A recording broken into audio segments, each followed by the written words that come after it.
4월 28일 아침 저희들에게 주시는 하나님 말씀은 창세기 39장 1절로 10절까지 말씀입니다. 말씀을 함께 봉독하겠습니다. 요셉이 이끌려 애굽에 내려가매 바로의 신하 친위대장 애굽 사람 보디발이 그를 그리로 데려간 이스마엘 사람의 손에서 요셉을 산이라.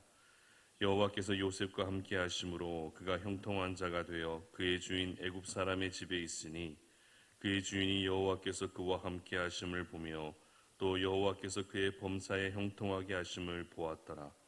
요셉이 그의 주인에게 은혜를 입어 섬김에 그가 요셉을 가정 총무로 삼고 자기의 소유를 다 그의 손에 위탁하니 그가 요셉에게 자기의 집과 그의 모든 소유물을 주관하게 한 때부터 여호와께서 요셉을 위하여 그 애굽 사람의 집에 복을 내리심으로 여호와의 복이 그의 집과 밭에 있는 모든 소유에 미친지라. 주인이 그의 소유를 다 요셉의 손에 위탁하고 자기가 먹는 음식 외에는 간섭하지 아니하였더라. 요셉은 용모가 빼어나고 아름다웠더라. 그 후에 그의 주인의 아내가 요셉에게 눈짓하다가 동침하기를 청하니 요셉이 거절하며 자기 주인의 아내에게 이르되 내 주인이 집안의 모든 소유를 간섭하지 아니하고 다 내 손에 위탁하였으니 이 집에는 나보다 큰 이가 없으며 주인이 아무것도 내게 금하지 아니하였어도 금한 것은 당신뿐이니 당신은 그의 아내임이라. 그런즉 내가 어찌 이 큰 악을 행하여 하나님께 죄를 지으리이까. 여인이 날마다 요셉에게 청하였으나 요셉이 듣지 아니하여 동침하지 아니할 뿐더러 함께 있지도 아니하니라. 아멘. 삶을 통해 하나님을 나타내라 라는 제목으로 말씀 전합니다. 여러분, 길을 가시면서 직장인들이 회사원들이 명찰을 목에 걸고 있는 그런 모습들을 보신 적 있으실 것입니다.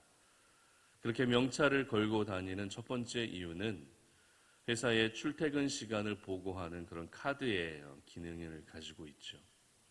그리고 명찰의 두 번째 기능은 그 사람이 회사에 소속된 직원이라고 하는 간단한 정보를 보여주는 것입니다. 그렇기 때문에 직원의 입장에서는 명찰을 목에 걸고 있을 때는 밖에서 마음대로 행동하는 것이 좀 조심스러워질 수밖에 없습니다.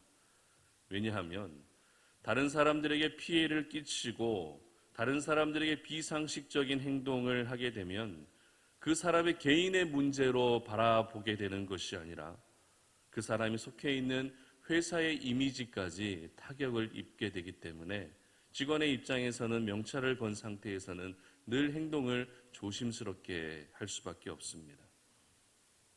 회사에서 그래서 직원들에게 명찰을 늘 목에 걸게 함으로써 그 사람이 바깥에서도 적어도 회사의 이미지에 먹칠을 하는 일들은 생기지 않도록 회사의 좋은 이미지를 나타내 보이도록 하는 것이죠. 제가 오늘 이와 같은 이야기로 말씀의 서론을 열어가는 이유는 회사원들이 바깥에서도 자신이 속해 있는 회사의 좋은 이미지를 나타내 보여야 하는 것처럼 하나님의 사람들 역시 세상 속에서 살아갈 때에 항상 하나님을 나타내 보여줄 수 있어야 하기 때문에 그렇습니다. 오늘부터 다시 저희들은 요셉의 스토리를 함께 묵상하게 되는데요. 요셉은 형들에게 미움을 받고 팔려가면서 결국 애굽 땅까지 오게 됩니다. 이러한 요셉의 지금의 모든 상황은 고난이 끊이지 않고 그리고 괴로움이 끊이지 않을 것이다 라고 하는 사실을 예상하게 만드는 그런 상황이죠. 그런데 오늘 창세기 39장의 시작은 이 요셉의 삶이 고난과 괴로움이 반복되는 삶이라기보다 형통한 삶이 계속되고 있었다는 것을 보여주고 있습니다. 먼저 1절 보시기 바랍니다.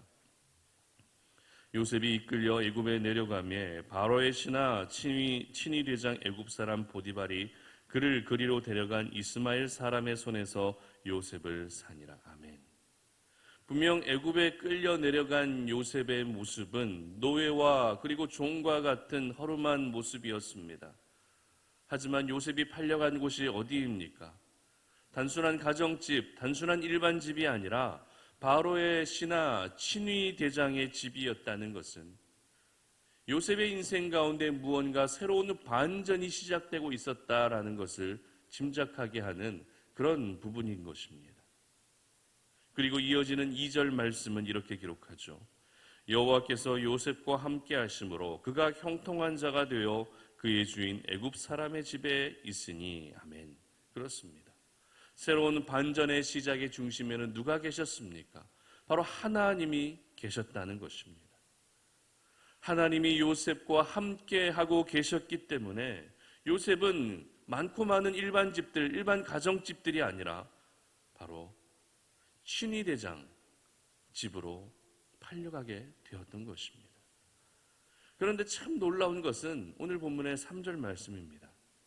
그의 주인이 여호와께서 그와 함께 하심을 보며 또 여호와께서 그의 범사에 형통하게 하심을 보았더라. 이렇게 기록하죠. 무슨 말입니까? 요셉이 살아가는 그 모습을 주인이 보면서 이 사람은 하나님이 함께 하시는 사람이라는 것을 보았다라는 것입니다.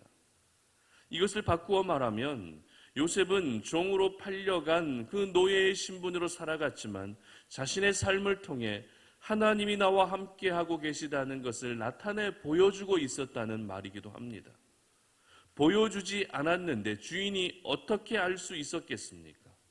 분명 요셉은 삶으로 하나님을 보여주었고 그 모습을 주인이 보았기 때문에 하나님이 요셉과 함께하고 계시다는 것을 알게 된 것입니다. 본문에 구체적으로 기록하고 있지 않기 때문에 요셉이 어떤 방식으로 하나님을 나타내 보였는지 우리는 정확하게는 알 수 없습니다.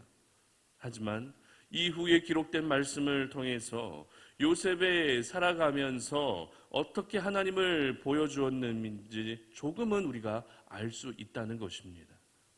5절에서는 하나님께서 주인의 집에 복을 주셨는데 그 복이 누구를 위해 주신 복이라고요? 주인을 위해 주신 복이 아니라 바로 요셉을 위해 주신 복이라고 정확하게 기록하고 있습니다. 이 말은 요셉으로 인해서 그 집이 더욱더 부해지고 요셉으로 인해서 그 집이 더욱더 강성해졌다는 것을 보여주는 것이죠. 주인의 입장에서 요셉이 들어온 후로 우리의 집이 잘 풀려져 가고 모든 일이 잘 해결되는 모습을 보면서 자연스럽게 요셉을 더 귀하게 여길 수밖에 없을 것입니다. 그러면 한 걸음 더 나아가 요셉이 섬기고 있는 하나님에 대해서 궁금증을 가지게 되는 것이죠. 이로써 요셉이 하나님의 사람이라는 것이 주변의 모든 이들에게 분명하게 보여지게 되는 것입니다. 그리고 오늘 본문 7절 이하에 기록된 이 주인의 아내로 인해 찾아온 위기의 상황에서도 요셉이 삶을 통해 하나님을 보여주고 있다라는 것을 우리는 보게 됩니다. 9절 말씀 한번 보겠습니다. 이 집에는 나보다 큰 이가 없으며 주인이 아무것도 내게 금하지 아니하였어도 금한 것은 당신뿐이니 당신은 그의 아내임이라. 그런즉 내가 어찌 이 큰 악을 행하여 하나님께 죄를 지으리까. 아멘. 무슨 말입니까? 주인의 아내가 매일같이 요셉을 유혹해 와도 요셉은 그 유혹에 넘어가지 않았다는 것입니다. 혹시라도 내가 죄를 범하게 되면 그것은 하나님 앞에서 죄를 짓는 것임을 분명히 의식하고 있는 모습을 우리는 볼 수 있습니다. 여러분, 이러한 요셉의 모습을 보면서 한 사람이 떠오르지 않으십니까? 바로 어제까지 살펴봤던 창세기 38장의 주인공 바로 유다의 모습이 오늘 저희들은 자연스럽게 오버랩됩니다. 왜냐하면 유다는 자신의 정욕 때문에 큰 죄를 지었지만 요셉은 정욕에 이끌리지 않았기 때문입니다.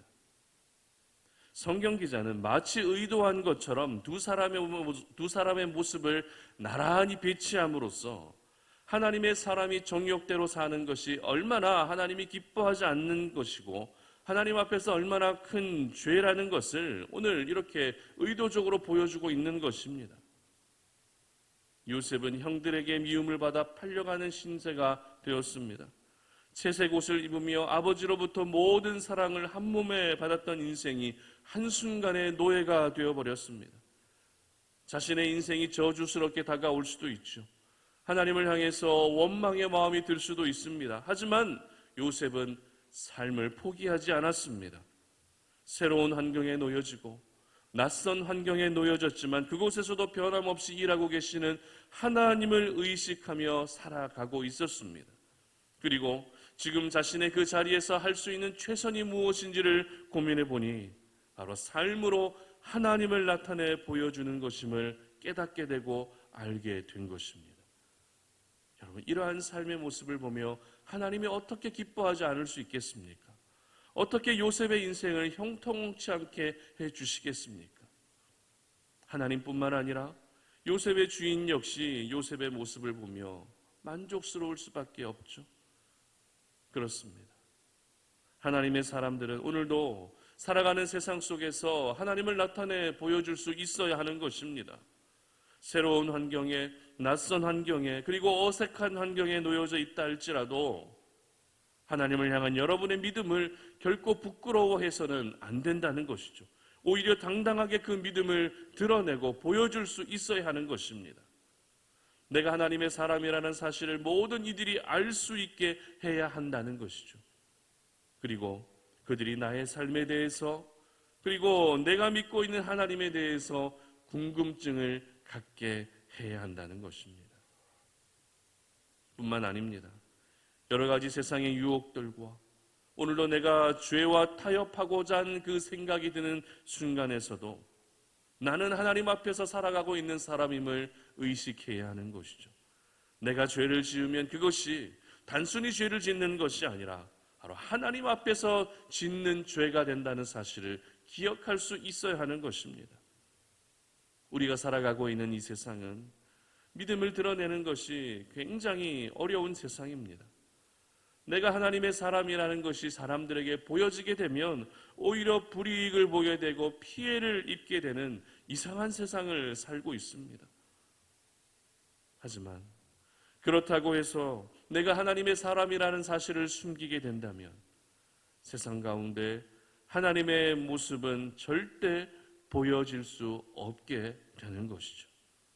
여러분, 내가 삶 속에서도 오늘도 하나님을 나타내고 하나님을 보여주며 살아간다면 우리 하나님께서는 저와 여러분의 인생을 책임져 주시는 줄 믿으시기를 바랍니다. 하나님께서 우리의 삶을 오늘도 형통하게 해 주시는 줄 믿으시기를 바랍니다.